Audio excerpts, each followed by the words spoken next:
Bom, vamos continuar então. Como eu disse, agora a gente vai continuar com a lei de Lenz. Mas antes de entrar na lei de Lenz, eu acabei esquecendo de mostrar para vocês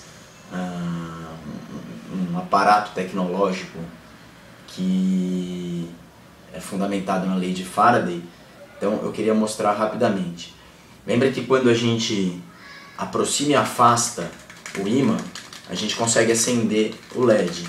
Isso acontece porque o campo magnético no interior, na região que envolve no interior dessas espiras, está variando. Essa variação induz o aparecimento de um campo elétrico que acelera os elétrons, que força os elétrons e, consequentemente, tem uma corrente elétrica que acende o LED.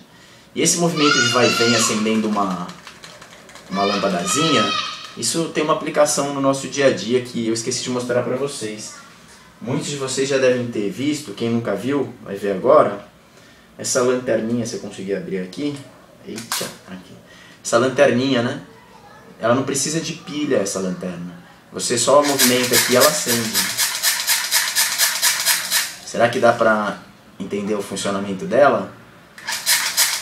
Será que essa lanterna tem alguma coisa a ver com isso? Não precisa de pilha. Não precisa de pilha. Movimento de vai e vem, acende a lâmpada. Movimento de vai e vem, acende o LED. Bom, agora vamos entrar na lei de Lenz, né? Já vimos a lei de Faraday, agora vamos ver a lei de Lenz. A lei de Lenz, ela meio que complementa a lei de Faraday, né? É uma continuação. Na verdade está junto, mas é um outro aspecto dessa lei, desse fenômeno. A gente viu que quando o campo magnético varia, faz surgir uma corrente elétrica no condutor. Na verdade, faz surgir um campo elétrico na região do espaço onde o campo magnético está variando. E se esse campo elétrico tiver onde tem elétrons livres, esses elétrons livres se movimentam, gerando uma corrente elétrica, pode acender a lâmpada, por exemplo. Por outro lado, a gente já viu também que corrente elétrica gera campo magnético. Para quem está esquecido aí, né? Vamos só recapitular rapidamente. Se eu pego um fio condutor, e faço passar por esse fio uma corrente elétrica, né?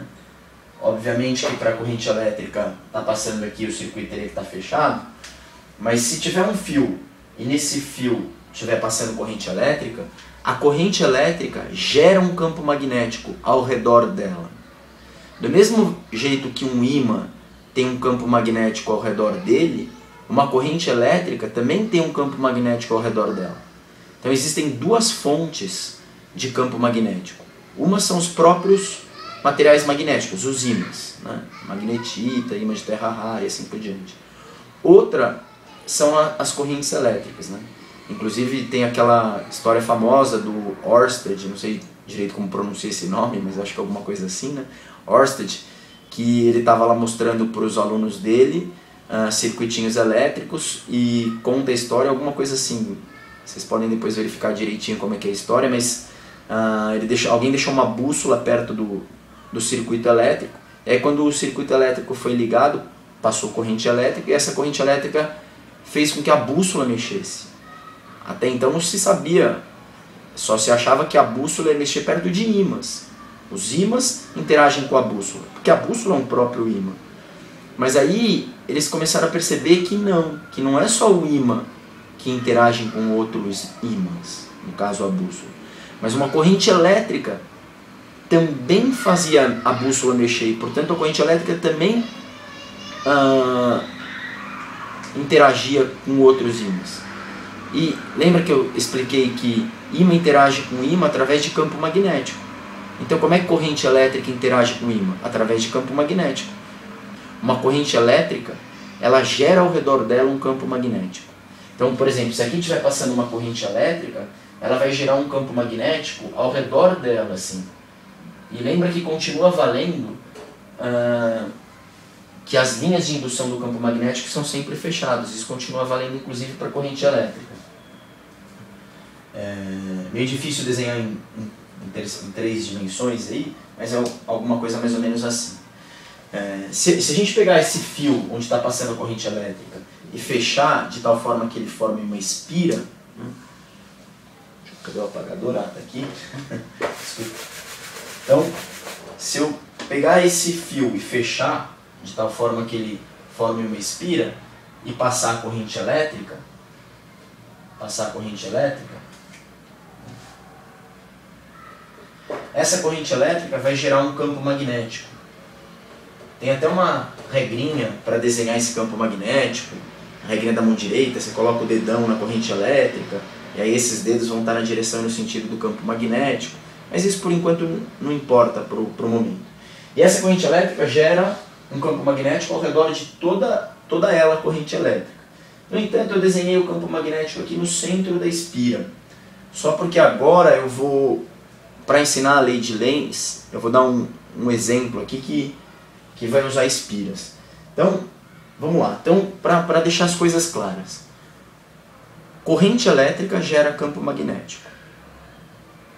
Assim como o ímã gera campo magnético. Ponto.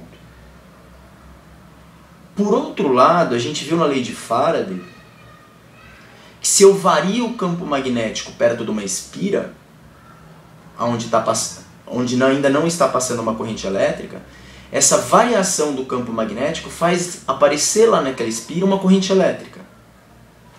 Então, são duas coisas separadas. Vamos lá. Primeiro, se eu pegar uma espira e estabelecer nela uma corrente elétrica, coloco uma pilha lá, por exemplo, e faço aparecer uma corrente elétrica nessa espira. Essa espira é um fio condutor, um fio de cobre, tipo essas daqui. Imagina que eu pego uma pilha, coloco a pilha e faço passar uma corrente elétrica aqui. A lâmpada vai acender. Maravilha, isso não tem nada a ver com a lei de Faraday lá que eu variei com o ímã.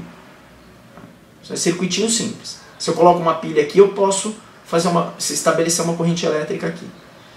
E aí, corrente elétrica gera campo magnético. Ponto. Por outro lado, se não tiver passando corrente elétrica aqui e eu começar a aproximar e afastar um ímã, dessa espira de cobre, fio condutor, por exemplo, cobre, a gente viu que a variação do campo magnético vai gerar um campo elétrico que vai gerar uma corrente elétrica nessa espira. Só que essa corrente elétrica também gera um campo magnético. Então repara que vai ter dois campos magnéticos.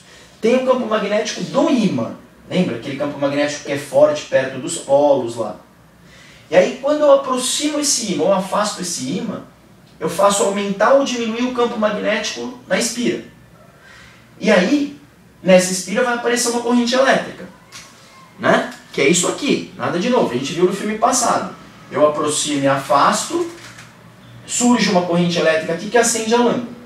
Só que essa corrente elétrica que surgiu aqui, ela também gera um campo magnético, que não é o campo magnético do ímã. O campo magnético do ímã é uma coisa. Agora, essa corrente elétrica, o fato de ter uma corrente elétrica aqui, vai fazer com que surja outro campo magnético. Então eu vou ter dois campos magnéticos. Um do próprio ímã. E aí quando do próprio ímã varia na região de uma espira, aparece uma corrente elétrica. Essa corrente elétrica, por sua vez, vai gerar outro campo magnético. Tudo bem até aqui, não? Agora, o que a lei de Lenz diz, o que a lei dele diz, é que essa corrente que gerou esse segundo campo magnético, esse segundo campo magnético não tem um sentido qualquer. Ele tem um sentido estabelecido pela lei de Lenz. A lei de Lenz diz o seguinte, que o campo magnético segundo, esse secundário aí, que foi gerado pela variação do primeiro, esse segundo campo magnético, ele vai ter sempre o sentido de se opor à variação do primeiro. Então é assim, se o primeiro campo magnético teve que variar para aparecer a corrente que vai gerar o segundo campo magnético. Mas variar pode ser aumentar ou diminuir. Se o primeiro campo magnético aumentar, o segundo campo magnético vai ter um sentido que cancela esse aumento, para que ele se mantenha como ele era antes. Mais ou menos assim. Quer ver? Ó? Vou tentar colocar uma coisa na lousa para tentar ilustrar isso melhor.